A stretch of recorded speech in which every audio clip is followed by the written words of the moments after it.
Assalamualaikum warahmatullahi wabarakatuh.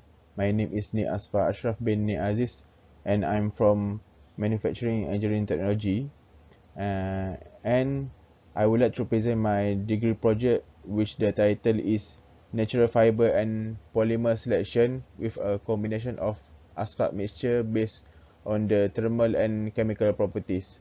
My supervisor is Puan Nur Aiman Hanis binti Hasim, and my co-supervisor is Dr. Mastura Muhammad Taha.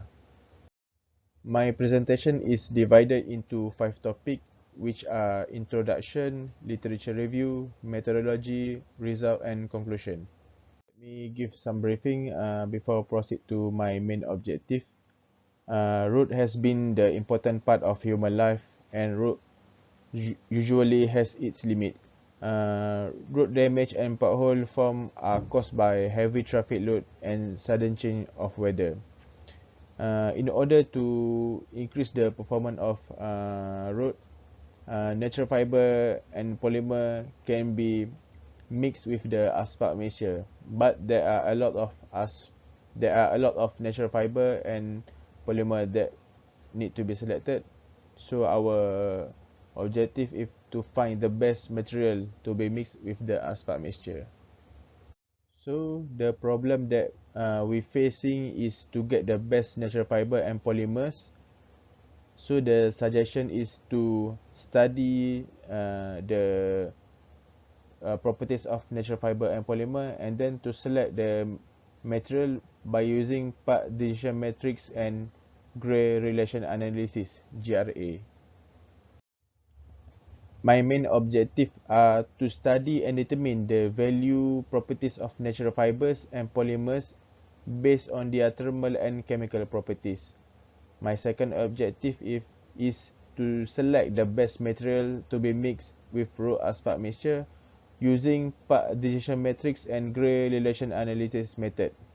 And my last objective is to explain and compare the result obtained from part decision matrix and gray relation analysis for both natural fibers and polymers. So my scope objective number one is to improve the performance of road pavement and pothole repairs. And number two is to avoid the continuous and repeating work of pothole repairs in the same areas. And the last one is to study on how different types of natural fibers and polymer can affect the performance of road pavement. For the literature review, article Muhammad et al. 2015 stated that natural fiber and polymers can be mixed to form natural fiber reinforced polymer composite, and this natural fiber composite can be applied to the road pavement to increase its performance.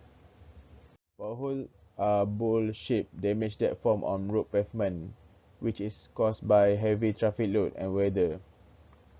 And the pothole repair is temporary as the problem will happen again. So in order to increase the asphalt mixture, we need to add natural fiber and polymer to increase its performance. And to choose the best natural fiber, we decide to use two different methods, which are part decision matrix and GRA. Our next slide is about methodology. Here I attach my flowchart, and their steps are the process of collecting data, uh, material selection, manufacturing requirement, analysis, decision matrix, gray relation analysis, and lastly, the evaluation and comparison. For the material selection candidate, I have listed 4 types of polymer, which are polypropylene, polystyrene, low density polyethylene, and high density polyethylene. And for the natural fiber, I have listed coconut fibers, hemp fibers, jute fibers, and sisal fibers. This is the manufacturing process requirement for asphalt mixture, and there are also the thermal and chemical properties of natural fiber and thermal properties of polymers, which have been collected in the previous study and searching through the internet. The ranking score for the polymers are given based on their thermal properties. Manufacturing process compatibility means that which polymer are the suitable to mix into the asphalt mixture based on the manufacturing process temperature. When comparing the four polymers, PP melting point is 168 degrees Celsius and HDPE melting point is 130 degrees Celsius, and they are within the range of asphalt mixture, which range from 120 degrees Celsius to 170 degrees Celsius. This indicates that PP and HDPE will be fully melted during the process of asphalt mixture. The melting point of PS polystyrene is 255 degrees Celsius, and PS is not suitable as it will not fully melted during the process of asphalt mixture. And then glass transition temperature indicate how easy for the polymers to turn from solid state material to rubbery state material. PS has the highest glass transition temperature, which is 105 degrees Celsius, followed by PP, HDPE, and LDPE, which are negative 15, negative 120, and negative 125 degrees Celsius, respectively. For this slide, we will discuss about the part decision matrix for the natural fiber. As you can see here, coconut fiber has the highest lignin content, which is 45% when compared to the jute, hemp, and sisal fibers, which are 25, 12.5, 8.5, and 4.7% respectively. Highest lignin content shows that the coconut fiber is the strongest and most strength fiber among other fibers. The fiber that have high cellulose content are very hydrophilic, which it will absorb more moisture and can negatively affect the properties of the natural fibers. Sisal fibers has the highest range, has the highest cellulose content, which is 75.5% compared to hemp and jute fiber, which are 72 and 66% respectively. And coconut fibers has the lowest cellulose content, which is 37.5%, and it indicates that coconut fiber has the lowest moisture absorption. Thus, it is the most waterproof fiber. Result that been obtained from part decision matrix shows that LDPE, low density polyethylene, and coconut fiber is the most suitable to be mixed into the asphalt mixture. And then we proceed to the second method, which is the gray relation analysis. So the first step is to list the properties of natural fiber in a table according to their requirement. Then the value of the properties of natural fiber will be converted to the value of normalized table. Each column require different calculation as certain properties require the highest value and certain properties require the lowest value. Each calculation will result in number range from 0 to 1. In this slide, example and formula shows two types of calculation, which both of them requires lowest value and requires highest value to find its normalized value. As you can see here, the normalized value for jute can be found by 250 minus by 215 over 255 minus 215. Based on the formula, we will get the value each is 0.00, which is for the jute and hemp fiber. And the same method can be applied to the coconut fiber and sisal fibers.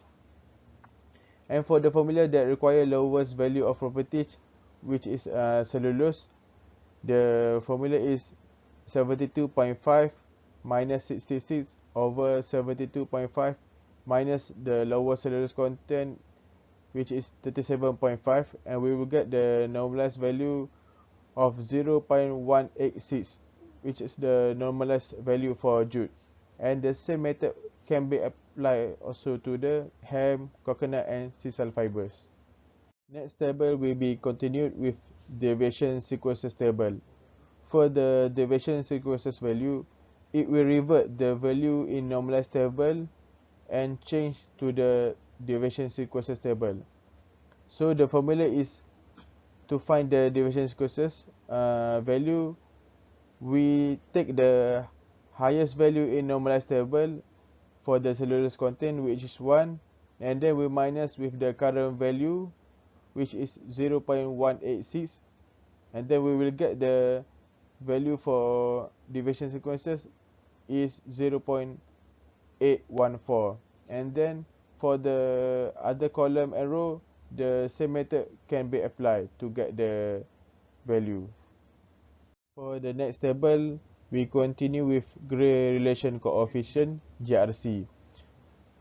The value in this table are calculated and evaluated using the formula mentioned in the slide to show the relationship between the ideal and actual normalized experimental result. And for the final step, we continue by finding the value of their Gray relational grade. So the Gray relational grade will consider every values in the Gray relational coefficient table and find its average by using a formula that we mentioned in this slide. So we will convert all the 5 value in Gray relation coefficient to a single value in Gray relational grade. As you can see here, the rank that we obtained from Gray relation analysis for the number 1 is coconut fiber, number 2 is sisal fiber, number 3 is hemp fiber, and last one is jute fibers. Same method and step are applied to the polymers. Firstly, we will need to list the properties of polymer, and then we convert the value of polymers to the normalized table. This slide, it shows the example to calculate the normalized value for polystyrene, which the value is 1. And then the same step are applied to the polymers. After we get the value for normalized table, we will convert the value of normalized table to the deviation sequences table. After we get the deviation sequences table for the polymer, we will convert it to the Gray relation coefficient by using the formula that been mentioned in this slides. For the final step, we will convert the Gray relation coefficient to Gray relational grade, and it will consider every value in Gray relational coefficient and find its average by using a formula that we mentioned in this slide. In this slide, we will compare the result between part decision matrix and Gray relational analysis for both polymers and natural fiber. As you can see here, for the natural fiber, the GRA ranking score is coconut fiber, sisal fiber, hemp fiber, and jute fiber. But for the decision matrix, the ranking score is coconut fiber, sisal fiber, jute fiber, and hemp fiber. There's a slightly different for the third and fourth place. And for the polymers, the ranking score for GRA is polystyrene, PS, LDPE, polypropylene, and HDPE.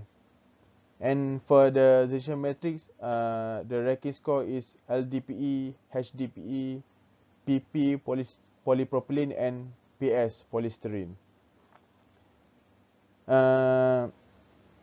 This difference happen because the calculation and evaluation for both of the methods are different between each other. The decision matrix score are evaluated based on the observation by a person, which involve emotion. So For the GRA, the score are evaluated through calculation on which properties give the most effect to the grade relational grade, which then will affect the ranking score of GRA. But actually, the method used in GRA are more precise and accurate, as it involves and considered all the properties of material to evaluate the ranking score. So what I can conclude here is our project has been successful, as I am able to achieve all the three objectives. And what I can recommend is, if this project is continued by the next student that doing the project based on the material selection, I will suggest to them to do the project in the laboratory, as we will get the most and precise result. I guess that's all from me. Thank you.